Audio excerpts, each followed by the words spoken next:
베드로가 11 사도와 함께 서서 소리를 높여 이르되 유대인들과 예루살렘에 사는 모든 사람들아 이 일을 너희로 알게 할 것이니 내 말에 귀를 기울이라. 때가 제3시니 너희 생각과 같이 이 사람들이 취한 것이 아니라 이는 곧 선지자 요엘을 통하여 말씀하신 것이니 일러스되 하나님이 말씀하시기를 말세에 내가 내 영을 모든 육체에 부어주리니 너희의 자녀들은 애언할 것이요 너희의 젊은이들은 환상을 보고 너희의 늙은이들은 꿈을 꾸리라. 그때 내가 내 영을 내 남종과 여종들에게 부어주리니 그들이 예언할 것이요 또 내가 위로 하늘에서는 기사를 아래로 땅에서는 징조를 베풀리니 곧 피와 불과 연기로다. 주의 크고 영화로운 날이 이르기 전에 해가 변하여 어두워지고 달이 변하여 피가 되리라. 누구든지 주의 이름을 부르는 자는 구원을 받으리라 하였느니라. 이스라엘 사람들아 이 말을 들으라. 너희도 아는 바와 같이 하나님께서 나사렛 예수로 큰 권능과 기사와 표적을 너희 가운데서 베푸사 너희 앞에서 그를 증언하셨느니라.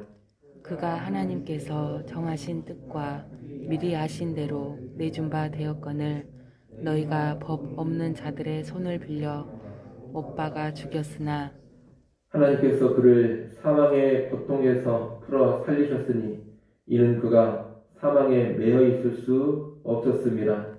다윗이 그를 가르쳐 이르되 내가 항상 내 앞에 계신 주를 배웠으며 나로 요동하지 않게 하기 위하여 그가 내 우편에 계시도다. 그러므로 내 마음이 기뻐하였고 내 혀도 즐거워하였으며 육체도 희망에 거하리니 이는 내 영혼을 음부에 버리지 아니하시며 주의 거룩한 자로 썩음을 당하지 않게 하실 것이미로다. 주께서 생명의 길을 내게 보이셨으니 주 앞에서 내게 기쁨이 충만하게 하시리로다 하였으므로 형제들아 내가 조상 다윗에 대하여 담대히 말할 수 있노니 다윗이 죽어 장사되어 그 묘가 오늘까지 우리 중에 있도다. 그는 선지자라. 하나님이 이미 맹세하사 그 자손 중에서 한 사람을 그 위에 앉게 하리라 하심을 알고 미리 본 고로 그리스도의 부활을 말하되 그가 음부에 버림이 되지 않고 그의 육신이 썩음을 당하지 아니하시리라 하더니 이 예수를 하나님이 살리신지라 우리가 다 이 일의 증인이로다. 하나님이 오른손으로 예수를 높이심에 그가 약속하신 성령을 아버지께 받아서 너희가 보고 듣는 이것을 부어주셨느니라. 다윗은 하늘에 올라가지 못하였으나 친히 말하여 이르되 주께서 내 주에게 말씀하시기를 내가 내 원수로 내 발등상이 되게 하기까지 너는 내 우편에 앉아있으라 하셨도다 하였으니 같이 봅니다. 그런즉 그런즉 이스라엘 온 집은 확실히 알지니 너희가 십자가에 못 박은 이 예수를 하나님이 주와 그리스도가 되게 하셨느니라 하니라. 아멘. 오늘 본문은 오순절 성령 강림이 있던 날 사도 베드로가 천하 각 지역에서 예루살렘에 온 유대인들을 향해서 선포한 내용입니다. 오순절 성령 강림이 있고 제자들이 방언으로 말하자 어떤 이들은 놀라워했고 어떤 이들은 조롱했습니다. 이것이 무슨 일인지 의아해하며 제대로 이 사건을 이해하지 못한 것입니다. 베드로는 이들을 향해 설교하기 시작합니다. 그 설교의 내용이 2장 14절 이하에 나옵니다. 2장 14절부터 21절에서 베드로는 이 일은 요엘 선지자의 예언이 성취된 것이라고 합니다. 요엘 선지자는 마지막 날에 주의 백성들에게 주의 영이 부어진다는 예언을 했는데 오순절 성령의 강림과 방언하는 일은 바로 그 예언의 성취라는 것입니다. 17절은 유명한 말씀인데 17절 말씀 여러분이 한번 읽어보십시오. 17절 있습니다. 하나님이 말씀하시기를 말세에 내가 내 영을 모든 육체에 부어주리니 너희의 자녀들은 애언할 것이요 너희의 젊은이들은 환상을 보고 너희의 늙은이들은 꿈을 꾸리라. 아멘. 여기 보면 하나님께서 하나님의 영을 부어주셔서 예언하고 환상을 보고 꿈을 꾼다고 합니다. 예언, 환상, 꿈이 나오는데 이것은 각기 다른 것을 말하는 것이 아닙니다. 이것들은 다 선지자의 말씀 사역과 연관된 것들입니다.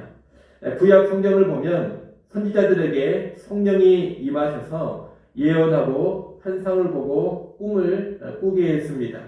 그 예언과 환상과 꿈은 다 하나님의 뜻을 알리는 계시의 방편입니다. 즉 구약 선지자들에게 성령이 임하여 예언이나 환상, 꿈의 방편으로 계시의 말씀을 주셨고 선지자들은 그 말씀을 선포했던 겁니다. 그런데 마지막 때가 되면 하나님은 이제 특별한 선지자들에게만 성령을 주시지 않습니다. 모든 주의 백성들에게 다 성령을 주셔서 하나님의 말씀을 깨닫고 하나님 말씀을 선포하게 하십니다. 이제는 주를 믿는 모든 육체가 남자든 여자든 자녀들이든 젊은이든 노인이든 하나님의 말씀을 깨닫고 전할 수가 있습니다. 한마디로 마지막 때에는 모든 주의 백성들이 다 선지자가 되는 겁니다. 일찍이 하나님께서는 자신의 백성이 다 선지자 되기를 원하셨습니다. 민수기 11장 29절에 보면 하나님의 사람 모세는 이렇게 말합니다. 여호와께서 그의 영을 그의 모든 백성에게 주사 다 선지자가 되게 하시기를 원한다. 주의 백성이 다 선지자가 되는 것, 이것이 구약에서부터 있었던 하나님의 뜻, 하나님의 원함이었습니다. 하지만 구약 시대에는 그 일이 이루어지지는 않았습니다. 다만 이것이 하나님께서 원하시는 일이다, 이것만 밝히셨습니다. 그리고 장차 그 일이 일어나리라 예언만 해주셨습니다. 요엘서 말씀도 그것을 알려주는 예언입니다. 그런데 이제 그 하나님의 뜻대로 그리고 구약 요엘 선지자의 예언대로 모든 주의 백성에게 성령이 임해서 선지자가 되는 일이 오순절 성령 강림으로부터 시작이 된 겁니다. 우리가 어제 본 말씀인 11절에서 제자들이 성령으로 충만해져서 방언으로 하나님의 큰일을 말한 것을 봤습니다. 하나님의 큰일을 말하는 그 모습이 바로 성령이 임해서 하나님의 말씀을 선포하는 모습입니다. 성령이 임한 제자들이 다 선지자들처럼 하나님의 큰일을 선포하고 있는 겁니다. 아울러 베드로는 요엘서의 말씀을 더 인용하면서 무슨 이야기를 하느냐? 이 말세는 만민에게 주의 영이 부어지는 은혜로운 구원의 때이지만 동시에 무서운 심판의 때라는 것을 말합니다. 19절, 20절이 바로 그 심판의 때에 관한 말씀입니다. 구원과 심판이 명확하게 나누어지는 때, 그때가 바로 마지막 때 말세입니다. 역사의 끝으로 치닫는 이 말세에는 심판받지 않고 속히 구원의 길로 나가야 합니다. 말세이기 때문에 미룰 시간이 없는 겁니다. 속히 구원의 길로 가야 합니다. 그런데 어떻게 구원을 받느냐? 구원받는 길이 무엇이냐? 다른 게 아닙니다. 주의 이름을 부르는 것입니다. 21절 말씀 여러분이 또 한번 읽어보십시오. 21절 말씀 읽습니다. 누구든지 주의 이름을 부르는 자는 구원을 받으리라 하였느니라. 아멘. 이 마지막 때에 주의 이름을 부르는 자는 구원을 얻습니다. 그러면 구원을 얻기 위해 불러야 할 주의 이름, 그 이름이 대체 누구의 이름입니까? 그 이름은 바로 예수의 이름입니다. 그래서 베드로는 22절부터 그 예수님에 관해서 설명을 합니다. 22절부터 36절까지 말씀은 말세에 우리가 구원받기 위해서 불러야 할 이름인 예수님에 관한 베드로의 선포입니다. 베드로가 선포하는 내용을 간단히 말하면 이렇습니다. 예수님은 하나님이 보내신 분으로서 많은 표적과 기사로 자신의 메시아 되심을 드러내셨다. 하지만 너희는 예수님을 하나님이 보내신 메시아로 알아보지를 못하고 그를 십자가에 못 박아 죽였다. 그러나 그분은 죽임에 매여 있을 수 없는 분이셔서 부활하시고 승천하사 하나님 보좌 우편에 앉으셨다. 그리고 그분이 하늘 보좌로부터 제자들에게 성령을 부어주셨다. 이런 내용입니다. 베드로는 예수님에 관한 이 진리를 다윗의 시편을 가지고 설명하면서 결론적으로 이렇게 말합니다. 36절 말씀 우리 같이 한번 읽어보겠습니다. 36절 말씀 함께 읽습니다. 그런즉 이스라엘 온 집은 확실히 알지니 너희가 십자가에 못 박은 이 예수를 하나님이 주와 그리스도가 되게 하셨느니라 하니라. 아멘. 베드로는 예수님께서 주라고 선포합니다. 앞에서 주의 이름을 부르는 자는 구원을 받으리라 했는데 결국 그 주가 누구냐? 예수라는 겁니다. 이 주라는 말은 주권자, 통치자, 주인 이런 뜻을 가지고 있습니다. 특히 사도 베드로가 살던 당시에는 로마 제국의 황제를 가리켜서 주라고 불렀습니다. 그런데 황제가 아니라 예수가 주라는 겁니다. 예수께서 주권자, 통치자, 왕이 되시고 만유의 주인이 되신다는 뜻입니다. 또 예수는 그리스도라고 합니다. 그리스도라는 말은 메시아, 곧 기름 부음 받은 자라는 뜻인데 성경에서 약속된 구원자를 가리키는 표현입니다. 베드로는 지금 예수님께서 주인이시며 약속된 구원자이다. 이것을 말하고 있는 겁니다. 그리고 이분의 이름을 불러야만 구원받을 수 있음을 선포하고 있는 겁니다. 여러분, 베드로는 지금 성령이 충만한 가운데 예수님에 관해서 정확하게 알고 바르게 선포하고 있습니다. 이렇게 예수를 바로 알고 바르게 선포하는 일은 누구를 통해 이루어지는 일이냐? 성령님을 통해 이루어지는 일입니다. 여러분, 성령이 역사하셔야지만 예수를 정확히 바르게 알게 됩니다. 성령이 역사하시지 않으면 예수님에 관해서 오해합니다. 예수를 그저 신화적인 인물로 보거나 아니면 훌륭하고 탁월한 인간 정도로만 이해합니다. 성령이 역사하지 않으면 예수를 그저 사회운동가나 혁명가, 민중의 해방자로나 이해합니다. 그러나 성령이 역사하시면 예수는 나의 죄로 인해 십자가에 죽으신 분임을 알고 믿게 됩니다. 성령이 역사하면 먼 옛날에 유대인들이나 로마 군병이 예수를 못 박은 것이 아니라 죄인된 내가 곧 예수를 못 박은 자로 인식하게 됩니다. 성령이 역사하면 예수를 죽음에서 부활하신 생명의 주로 알고 믿게 됩니다.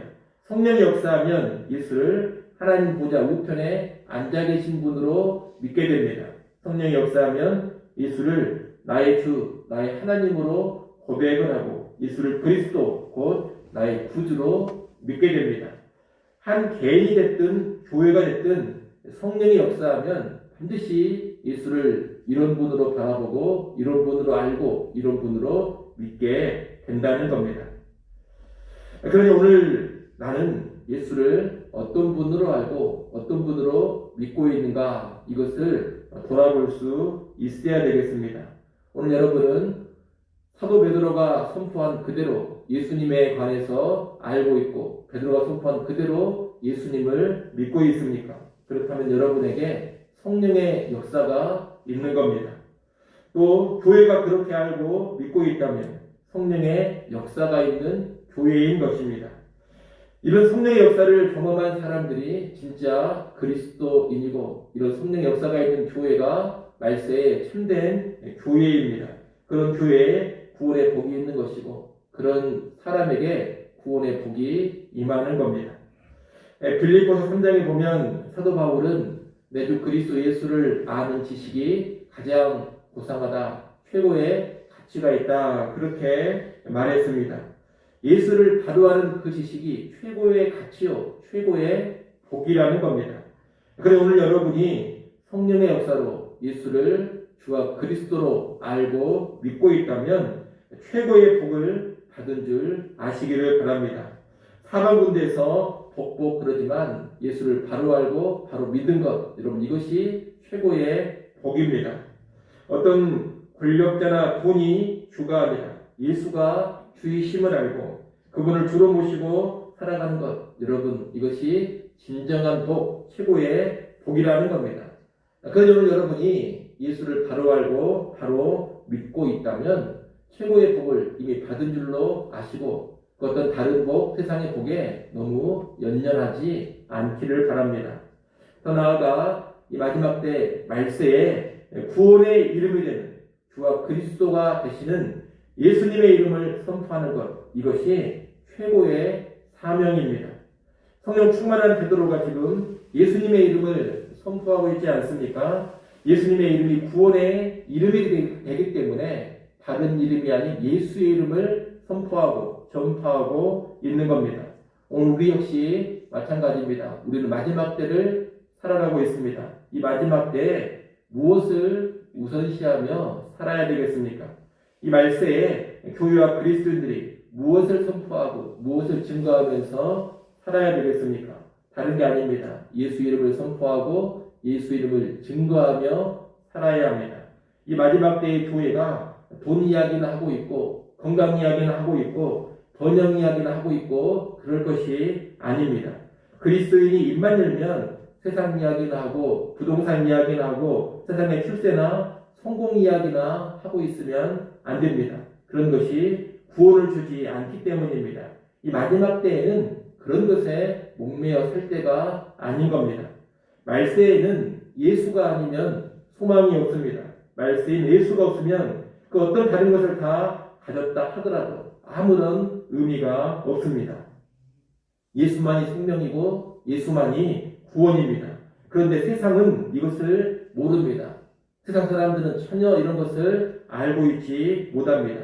그래서 교회와 그리스도인들은 이 마지막 때에 열심히 예수를 알려야 하는 것이고 열정적으로 예수를 증거해야 하는 겁니다.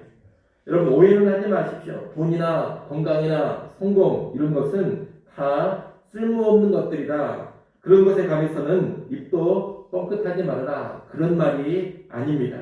무엇이 진짜 복이고 무엇이 최고의 가치인지 알려는 겁니다. 그리고 교회와 그리스도인들이 무엇을 우선적으로 전하고 선포해야 하는지 그 사명을 제대로 알고 살라는 겁니다. 우리는 예수를 바로 알고 믿은 것이 최고의 복인 줄로 알고 확신을 해야 합니다. 놀라운 성령의 역사가 임해서 내가 예수 믿은 줄로 알고 그로 인해 기뻐하며 예수 믿어 내가 구원받았으니 더 이상 여한이 없다. 이런 고백을 진심으로 할 수 있어야 합니다. 또 우리가 계획하고 이루고자 하는 일이 많겠지만 이 마지막 때에 무엇보다 예수의 이름 증거하고 선포하는 일이 우선되어야 함도 알아야 합니다. 복음 증거의 사명, 증인의 사명을 제대로 감당해야 합니다. 우리는 지금 말세의 하루하루를 살아가고 있습니다. 우리의 하루하루가 예수를 바로 알고 예수를 담대히 선포하는 그런 날들 될 수 있기를 간절히 축원합니다. 기도하겠습니다. 하나님 아버지, 오순절날 사도 베드로가 예수 그리스도에 관해 선포한 내용을 보았습니다. 하나님, 이 마지막 때에 예수 믿은 것이 최고의 복인 줄로 알게 하시고 이 마지막 때에 예수 이름 증거하는 것이 최고의 사명인 줄 깨닫게 하여 주시옵소서. 성령이 임하여 내가 예수 바로 알고 바로 믿었으니 그로 인해 기뻐하고 만족하며 복받은 사람으로 알게 하시고 이제 세상에 나아가 구원의 이름인 예수의 이름을 열정적으로 증거하고 담대히 선포하는 주의 백성들 되게 하여 주옵소서.